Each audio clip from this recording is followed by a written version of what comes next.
ঘরে মাত্র কয়েকটা পটল থাকলেই বানিয়ে নিতে পারবেন দারুণ মজার বিকালের নাস্তা। হ্যালো এভরিওয়ান, আসসালামু আলাইকুম।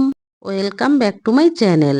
আজকে আমি আপনাদের সঙ্গে শেয়ার করব পটল দিয়ে একটা চটজলদি বিকালের নাস্তার রেসিপি।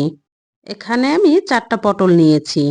একটা ছুরির সাহায্যে পটলের পাতলা খোসাটা এভাবে ছাড়িয়ে নেব। এ পর্যায়ে পটলের 2 সাইডটা কেটে নিচ্ছি। মাঝ বরাবর এভাবে চিড়ে নিতে হবে। সবগুলো পটল এভাবে চিড়ে নিয়েছি। পানি দিয়ে 2-3 বার ভালোভাবে ধুয়ে নিতে হবে। ধোয়া হয়ে গেলে পানিটা ভালোভাবে ঝরিয়ে নিয়ে পটলের বীজটা ছাড়িয়ে এভাবে প্লেটে নিয়ে নেব। হাত দিয়ে একটু পটলের বীজটা ম্যাশ করে নিচ্ছি। একটা পেঁয়াজ নিয়েছি, পেঁয়াজটা কুচি করে কেটে নেব। কাটা হয়ে গেলে পটলের বীজের মধ্যে দিয়ে দিচ্ছি। এবার নিয়ে নিচ্ছি কয়েকটা কাঁচামরিচ। কাঁচামরিচগুলো কুচি করে পটলের বীজের মধ্যে দিয়ে দেব। ঝালটা আপনারা আপনাদের প্রয়োজন অনুযায়ী ব্যবহার করবেন। এবার এর মধ্যে দিয়ে দেব 1/2 চামচ লাল মরিচের গুঁড়া, দিয়ে দিচ্ছি হলুদের গুঁড়া, জিরের গুঁড়া, চাট মশলা, আর দিয়ে দেব স্বাদ মতো লবণ। এখন এর মধ্যে দিয়ে দিচ্ছি 1 চামচ বেসন।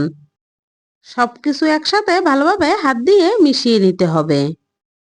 মেশাতে মেশাতে আমার মনে হয়েছে একটু বেশি নরম হয়ে গেছে, তাই এখানে আবারও একটুখানি বেসন দিয়ে দিচ্ছি।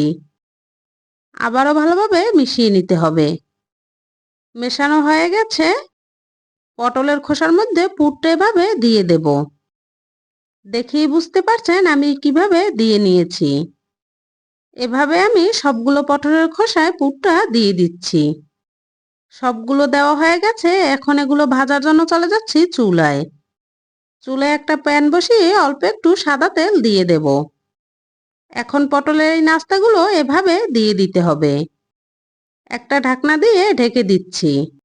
লো টু মিডিয়ামে 2 মিনিট জাল করার পর ঢাকনাটা তুলে নেব। এবার নাস্তাটি উল্টে দিচ্ছি। আবারও ঢাকনা দিয়ে ঢেকে দিচ্ছি।